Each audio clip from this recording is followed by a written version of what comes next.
সবাই একসাথে মিলে পিকনিক করার যে আনন্দটা, তাও আবার খুদের ভাত আর অনেক রকমের ভর্তা দিয়ে, জাস্ট ওয়াও। হ্যালো এভরিওয়ান, আসসালামু আলাইকুম। সবার কি অবস্থা, কেমন আছেন? আশা করি সবাই ভালো আছেন। প্রায় সময় আমার আম্মু, পাশের বাসার আন্টিরা সবাই একসাথে মিলে যখন পিকনিক করে খুব ভালোই লাগে। মজার মজার খাবার খাইতে পারি, আর পিকনিকের খাবারগুলো কিন্তু অনেক মজা হয় এবং আনন্দও হয়। আম্মু এখানে ভর্তা বানানোর জন্য একটা একটা করে সবকিছু রেডি করতেছে, আর আমি এখানে বসে বসে আম খাইতেছি আর ভিডিও করতেছি। এটাই আমার কাজ, খাওয়া আর ভিডিও করা, এটাই যে আমার কাজ ছিল। তাও কিন্তু না, এই যে দেখতে পারতেছেন যে আমি ভর্তা বাড়তেছি। এটা শাক ভর্তা ছিল, কিন্তু কি শাক ভর্তা সেটা আমার মনে নাই। শাকটা প্রচন্ড পরিমাণের গরম থাকার কারণে শাকের গরম ভাব আমার হাতে এসে লাগে। তো যাই হোক, কিছু হয় নাই। তারপর আন্টি আমাকে আর ভর্তা বাড়তে দেয় নাই। তারপর এখানে এসে আলু ভর্তা বানাবো, এই জন্য আমি মরিচ পেঁয়াজ এগুলো মাখাইতেছিলাম। বাসায় আলুর ভর্তা, ডাউল ভর্তা, হাতে মাখানোর যে কোনো ভর্তায় মাঝে মধ্যে আমি বাসায় বানাই। তো ভাবলাম আম্মু আন্টি কাজ করতেছে, তো এই কাজগুলো আমি করি। আর এক সাইড করে প্লেটে আলুর ভর্তা রাখার কারণ হয়েছে, এক সাইডে আলুর ভর্তা, এক সাইডে ডাল ভর্তা,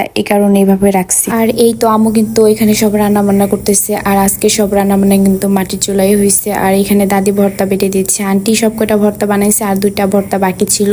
ওই সময়টা দাদি এসেছে, তাই ভর্তা বেটে দিচ্ছে। আর আম্মু খুদের ভাত বসিয়ে দিয়েছে চুলায়। ওই সময়টায় আমাকে বলতেছে পোলাও পাতা আনতে, তো পোলাও পাতা আনতে আসলাম। আর এই তো দেখেন আমার বাবাইরা সবাই খেলতেছে। আর কে কে পোলাও পাতা চেনো, আর যারা চেনো তারা কি খিচুড়ি রান্না করতে, খুদের ভাত রান্না করতে পোলাও পাতা কারা কারা ইউজ করো, সেটা কিন্তু আমাকে অবশ্যই কমেন্টে বলবা। আর আমি কিন্তু খিচুড়ি রান্না করতে পোলাও পাতা প্রচুর দিই, আমার কাছে অনেক ভালো লাগে। আর এই তো দেখেন আমার বাবার অনেক ক্ষুধা লাগছে, এই জন্য প্লেট নিয়ে গেছে তার নানুর কাছে। ও নানুকে বলতেছে আপু ভাত খাবো, খিদা লাগছে।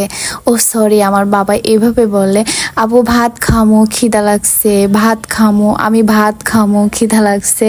এতক্ষণ দৌড়াদৌড়ি করে শরীরের কি অবস্থা করছে, আর খিদা লাগাটাই স্বাভাবিক। সেই যে সকালে ওর নানু ওকে খাওয়াইছে, তো এখন তো দুপুর টাইম, অনেক বেলা হয়েছে, ক্ষুধা তো লাগবেই। তো যাই হোক, বাবাইকে খাওয়ানোর পরে সেম প্রসেসে আলু ভর্তার মতন ডাল ভর্তাটাও বানিয়ে ফেললাম। তো এক সাইড করে দুইটা ভর্তা একসাথে রাখছি। তো বাসায় এসে দেখি আম্মু গরুর মাংস একটু ভুনা করতেছে। তো যাই হোক, বাসায় এসে গোসল টোসল করে আবারও আন্টিদের বাসায় চলে আসলাম, সবাই মিলে একসাথে খাবো। এই তো এটা খুদের ভাত, কালো জিরার ভর্তা, ধনিয়া পাতার ভর্তা, আর এই তো সেই আমি যে ভর্তা বানাইছি আলুর ভর্তা, ডাউল ভর্তা, সেটা এটা হচ্ছে শুটকির ভর্তা, এটা লইব্বা ভর্তা মানে বটবুটি ভর্তা। আমাদের এখানে বটবুটি ভর্তাকে লইব্বা ভর্তা বলে।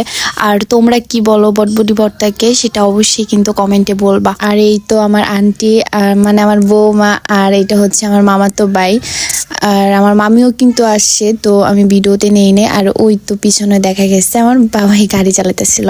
তো এই যে আমরা সবাই একসাথে খেতে বসে গেলাম। আর সব কয়টা ভর্তায় কিন্তু অনেক মজা হয়েছে, সবাই বলছে অনেক মজা হয়েছে।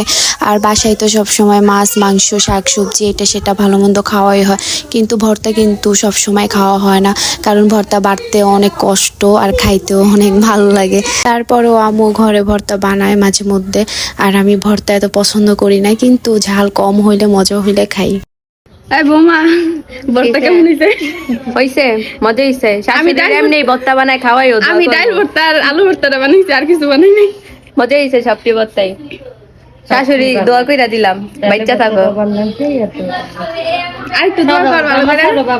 বেশি দোয়া করলে সমস্যা পড়ে। তো যাই হোক, বৌমা আমাকে দোয়া করে দিল। তাবির ভাইয়ার সাথে ছবি তুলতে গেছি, তাবির একটাও ছবি তুললো না। তো যাই হোক, ওরা এখন বাসায় চলে যাবে। আমার বৌমা তাবিরকে বলতেছে আপু ভর্তা বানাইছে কেমন হয়েছে, তাবির কোনো কথাই বলে না। আমি বলে দিলাম গুড হয়েছে, অনেক ভালো হয়েছে। এটা বলাতে আমাকে ধাক্কা মেরা ফালাই দিছে, এটা কোনো কথা? তো যাই হোক, ইয়ামিনের আম্মুর ব্লগ ভালো লাগলে অবশ্যই লাইক কমেন্ট করে আমাকে জানাবেন। আজকের ব্লগ এই পর্যন্তই, সবাই ভালো থাকবেন, সুস্থ থাকবেন, আল্লাহ হাফেজ।